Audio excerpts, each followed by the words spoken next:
मैं दिल्ली का लाल किला, मैंने हिंदुस्तान की बड़ी बड़ी रियासतों को बनते बिगड़ते हुए देखा है। मैंने देखा है उस मंजर को जब दिल्ली की सड़कों पर एक अफगानी सेनापति ने लाशों की चादर बिछा दी थी। मैंने देखा है उस समय को जब शाहजहां ने पहली बार यहाँ अपने कदम रखे थे। मैंने देखा है वो बुरा वक्त जब अंग्रेजों ने यहाँ अपना झंडा लहराया था। और मैंने देखा है उस इतिहास को भी जब आजादी के बाद मुझ पर पहली बार तिरंगा फहराया था। मैंने देखा है बड़े बड़े तख्तों को पलटते हुए। दोस्तों, ये मेरी कहानी है और आज ये कहानी मैं आपको सुनाने जा रहा हूँ, और वो भी खुद अपनी जुबान में। मेरा इतिहास भी मेरी ही तरह भव्य और अनूठा है। मुगल काल में मुझे किला ए मुबारक के नाम से जाना जाता था। मैं मुगल बादशाह शाहजहां की नई राजधानी शाहजहानाबाद का महल था। यह दिल्ली शहर की 7वीं मुस्लिम नगरी थी, जिस मुगल साम्राज्य की नींव मुगल बादशाह बाबर ने 16वीं सदी में रखी थी। उसका अंत भी मेरे दीवाने खास से आखिरी सम्राट बहादुर शाह जफर की रुखसती के साथ हुआ।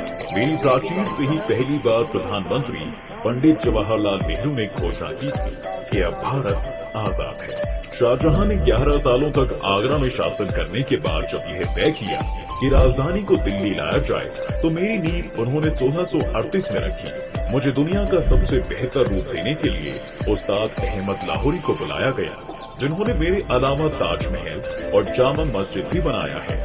1647 में जब मैं बनकर तैयार हुआ, तो मेरे उद्घाटन के लिए मेरे मुख्य कक्ष में भारी पर्दे सजाए गए और चीन की रेशम और टर्की के मखमल से सजावट की गई। और हो भी क्यों न, मुगल बादशाह शाहजहां खुद जो पहली बार मेरा दीदार करने आए थे। लगभग 1.5 मील के दायरे में फैला मेरा क्षेत्र किसी आकार के होने की गवाही नहीं देता, जिसमें कहीं तो मेरी 8 भुजाएं हैं। मेरे 2 प्रवेश द्वार हैं, लाहौर और दिल्ली गेट। लाहौर गेट से लोग छत्ता चौक में पहुंचते हैं, जो एक समय शाही बाजार हुआ करता था, और इसमें दरबारी, जौहरी, चित्र बनाने वाले चित्रकार, कालीनों के निर्माता और कई प्रकार के दस्तकारों के परिवार रहा करते थे। इस शाही बाजार में एक सड़क नवाब खाने की ओर भी जाती थी, जहां दिन में 5 बार शाही संगीत बजाया जाता था। ये संगीत असल में एक संकेत होता था कि आप मेरे मुख्य महल में प्रवेश कर चुके हैं। यहाँ आते ही शाही परिवार के अलावा दूसरे सभी अतिथियों को झुककर चलना होता था, क्योंकि मेरे बादशाह के आगे कोई और सर उठाकर बात तक नहीं कर सकता था। वहीं इसके अलावा आपको बता दूं कि मेरी कई और बेहतरीन इमारतें भी हैं, जो मेरी ही इन दीवारों के अंदर बनी हुई हैं, जिनमें दीवाने आम, दीवाने खास के अलावा मोती मस्जिद, हीरा महल, रंग महल, खास महल और हयात बख्श बाग समेत कुल मिला के 15 प्रमुख जगहें हैं। खास वास्तुकला को दर्शाती ये इमारतें हमेशा से ही लोगों के लिए आकर्षण का केंद्र रही हैं। करीबन 200 सालों तक मुगल परिवार के राजाओं ने यहाँ से अपना राजपाट को संभाला है। मेरे दीवाने खास हमेशा से ही राजशाही मेहमानों का गवाह रहा है। शाहजहां के सभी भवनों में सबसे अधिक सजावट वाला 90 बाय 67 फीट का दीवाने खास सफेद संगमरमर का बना हुआ मंडप है, जिसके चारों ओर बारीक तराशे गए खंभे हैं। इस मंडप की सुंदरता से अभिभूत होकर एक दिन बादशाह ने भी कहा था कि अगर इस पृथ्वी पर कहीं स्वर्ग है तो यही है, यही है। कार्नोलियन और दूसरे पत्थरों के पच्चीकारी मोज़ेक के फूलों से सजा ये दीवाने खास एक समय दुनिया के सबसे विख्यात मयूर सिंहासन के लिए भी जाना जाता था, जिसे 1739 में नादिर शाह द्वारा हथिया लिया गया था। नादिर शाह का नाम सुनते ही आज भी मेरी रूह कांप उठती है, और मेरी दीवारों में वो चीख आज भी जस की तस है। 10 मार्च 1739 का दिन था। शहर में कुछ भी सामान्य नहीं था। शाम के 4 बज रहे होंगे। मेरी सामने की सड़कों और गलियों में नादिर शाह के सैनिक बड़ी बेफिक्री से घूम रहे थे। आखिर दुनिया का सबसे अमीर शहर उनके बादशाह के कब्जे में जो था। मेरे बादशाह मोहम्मद शाह ने अपनी जान और गद्दी बख्शे जाने के एवज में अपने पुरखों का खजाना नादिर शाह के कदमों में रख लिया था, और अब ऐसा लग रहा था कि अफगानिस्तान से आई काली आंधी का साया शाहजहानाबाद से जल्द हट जाएगा। लेकिन नियति को शायद कुछ और ही मंजूर था। वहीं मेरे सामने किसी ने एकदम अफवाह उड़ा दी कि नादिर शाह जब मुगल बादशाह से मिलकर लौट रहा था, तो उसकी तुर्की महिला अंगरक्षकों ने उसे कत्ल कर दिया है, मानो अफवाह जंगली आग की तरह फैंक। और अब मेरे सामने ही मेरे सैनिक इन नादिर शाह के सैनिकों को मारने लगे। इन सब चीजों को देखकर नादिर शाह को इतना गुस्सा आया कि उसने अपने सैनिकों को चौकन्ना होने के लिए कह दिया। अगला दिन रविवार का था। सुबह होते ही फिर से हंगामा शुरू हो गया। नादिर पूरे जंगी लिबास में अपने पूरे सिपाहियों को साथ लिए चांदनी चौक के बीच में मौजूद रोशन उद दौला की सुनहरी मस्जिद पर पहुंच गया। मस्जिद ठीक मेरे सामने ही बनी हुई। वहां पहुंचकर उसने सबसे पहले ये जायजा लिया कि किस तरफ और किन लोगों ने खून खराबा किया था। उसके बाद उसने अपनी तलवार निकाली और ऐसा कुछ बोला कि मेरे कानों में तो मानो खून निकलने लगा। उसने अपनी तलवार निकालते हुए कहा कि जब तक मेरी तलवार मयान से बाहर है, दिल्ली में खूब कत्लेआम किया जाए। बस इसके बाद क्या था, उसके सैनिकों ने मेरे आगे ही लोगों की गर्दन धड़ से अलग करना शुरू कर दिया। ये सब मंजर मैं अपने सामने ही देखा। अगर मैं बेजान पत्थरों से घिरा भला क्या कर पाता, तो सोचा कि शांत रहो। सबसे खौफनाक कत्लेआम मेरे आगे दरीबा और जामा मस्जिद के आसपास के इलाके में थे। यहीं पर सबसे महंगी दुकानें और जौहरियों के घर थे। नादिर शाह के सैनिक घर घर जाकर लोगों को मार भी रहे थे। कत्लेआम करते हुए वे लोगों का माल असबाब लूट रहे थे और उनकी बहू बेटियों को उठा ले जा रहे थे। बच्चे, बूढ़े, किसी को भी नहीं छोड़ा। सिपाहियों ने घरों में आग तक लगा दी। उसमें उन्होंने मृतकों को, घायलों को, चाहे वो हिंदू हो या मुसलमान, सबको जला डाला।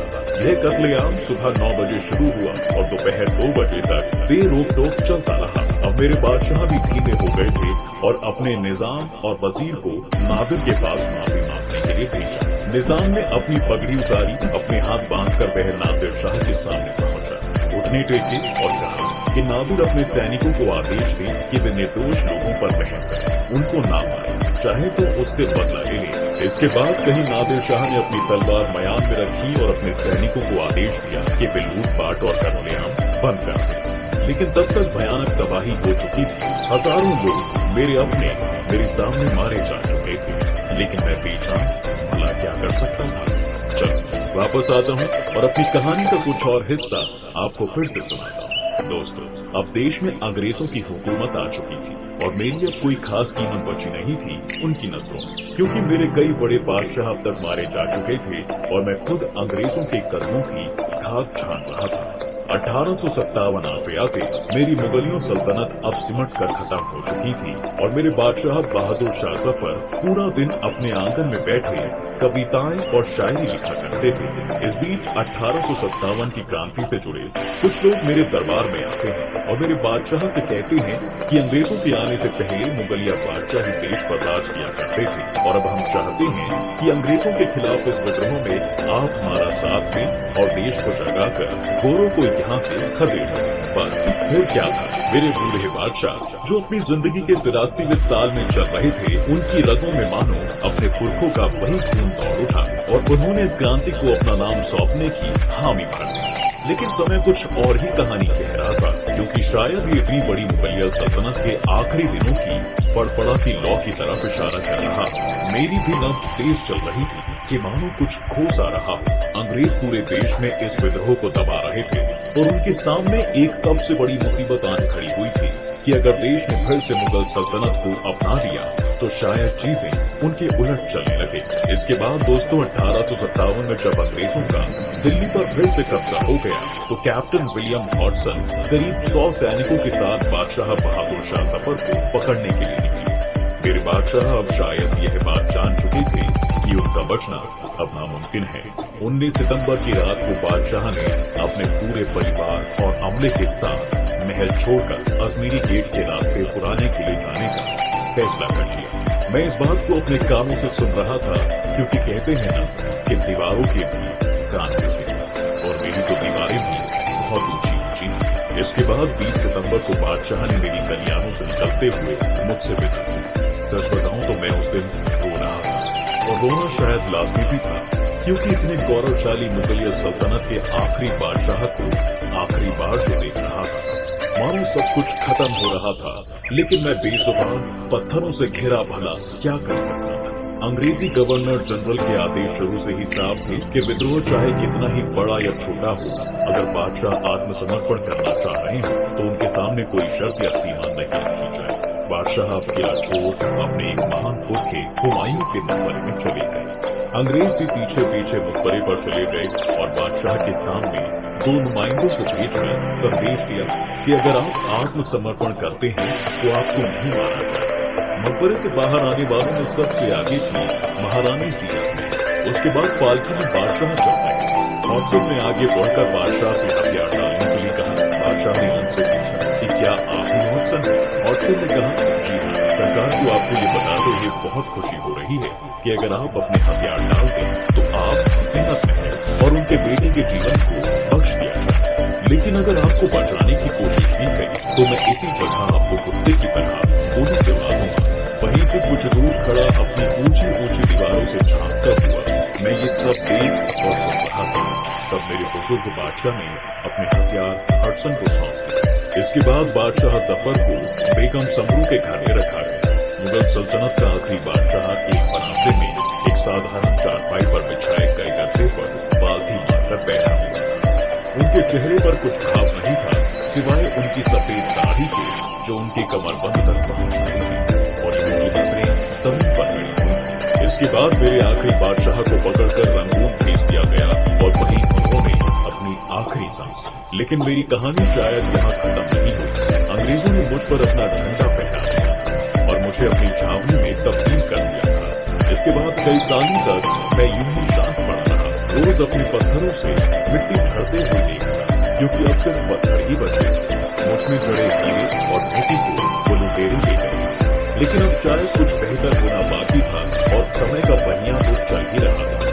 मैं भी शायद कहीं न कहीं एक उम्मीद के सहारे बैठा हुआ था कि वक्त क्या पता पलट जाए।